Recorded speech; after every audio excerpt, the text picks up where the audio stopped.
Like, one thing I've been thinking about this year is, like, no matter what fans on Reddit say, s1mple is going to be the #1 player of this year and is the #1 player of this year. Like, I know it's stats-wise, he might look close. Spoiler, that is by definition like a disingenuous argument, guys, because what you're doing there is saying, z1mple can look exactly as good, only in stats, by the way. I'm not even talking about eye test, just exactly the same stats by not going into more deep games in top. Well, no shit, fucking professor. In that case, the guy who had the same stats but went deep is better, isn't he, you moron? He's playing better teams and against, like that. You've actually made the opposite argument there. So anyway, that's by the by. I got triggered by that. But the point is, when you look at s1mple being #1, because of how, not only for Navi, but his play, the last few months have been so much of a drop-off for s1mple and so dire. And then when I think across the whole year, it's like, I've always thought this year especially makes me think we almost need like a different stat system for s1mple, because he does do that shit where like the ratings don't make sense, Kassad. Because when I see s1mple have an average as fuck game, you go and look and the stats are that he'll have like a 1.23 rating, and I'm like, bro, if that was Stown, that's like the best series of his life. Like, if I watched a Stown, if you showed me that rating for Stown, I'll go get the demo now.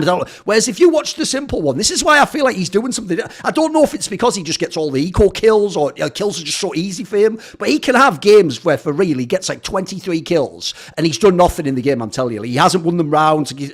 Somehow impact for s1mple is just different. And so what my hot take is this, spicy as fuck. My hot take is, if you think of all the different years of Counter-Strike, so obviously s1mple was the Don for the last few years at the top. Then we had z1mple, which was fucking pretty sick year as well, if you remember that one. Then before that, s1mple again. Before that, coldzera had those 2 years, which were fucking phenomenal. If people forget, like, the floor on coldzera's game was fucking, it might not have been the craziest ceiling, but the floor was ridiculous. Like, every tournament, I'm telling you, if you go watch in 2017, even when they lose in like semis, he's still the best player in the server, mate. Like, I thought he was unreal. 2016 as well. Then you go to 2015, that was the Olofmeister year. By the way, if people forget, look, the stats aren't going to be anywhere near s1mple years for Olofmeister. But you go and watch the eye test on Olofmeister. This was an incredible impact player who everything was based around him and his team. So you got, this is the hot take. I actually think this year is the worst play from a #1 ranked player since Get Right in 2014, because that was the year when Nip was falling off and it was like up in the air, it was the top. I think it's like the worst since back then. I'm not hating either. Like, I just think actually the numbers are going to look bonkers. Like, look, at the end of the year, he'll still have numbers that are probably bigger than Olof's in those past years, but I don't think the eye test shows up. Like, I think actually this is why, s1mple's a fucking goated player, Kassad, because you know that line that Aaron Rodgers had a few years back, where he had that year when the first year with Matt LaFleur, he had like numbers that were down a little bit, but because it's Aaron Rodgers, the numbers were still like, 28 touchdowns, like 4 interceptions. He had that line where when he got his MVP numbers back, people said, like, what about that down year? And he had this banger line where he went like, yeah, the thing about me is a down year for me would be a career year for most other people. That is just who s1mple is. So just because s1mple's this great, guys, you don't just give him a pass. Like, it actually has been a down year for him, even though he is probably #1. He can say that to 99% of the players right now. The exact same line.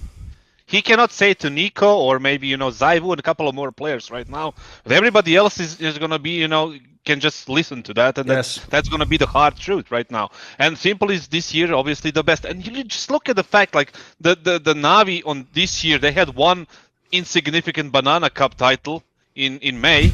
And that's it, right? Couple of finals. It was the first half of the year belonged to FaZe with their, results, and the second half we already discussed it and how tragic Navi was in that, in that later on tournaments. And he still finds a way to put up the numbers that are ridiculous. And if you want to like challenge it, who do you challenge it with? Nico obviously not there this year. ZywOo as well. If you talk about Exile, Shiro still not there. It's just there is nobody to contest him at this point right now, and Navi has a shit year. So what happens when Navi has a whole year good? Let's say Electronic goes back to his, play, and Bid goes back to his positions. They get a decent IGL. It doesn't have to be a superstar IGL. It has to be a decent IGL.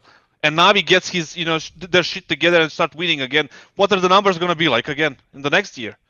And that ties to the point: can G2 or any other team, catch up with them? s1mple. It's just like it's ridiculous how good it is at this point, or in the past years as well. I even think personally that those years where ZywOo got the #1, I think s1mple was better.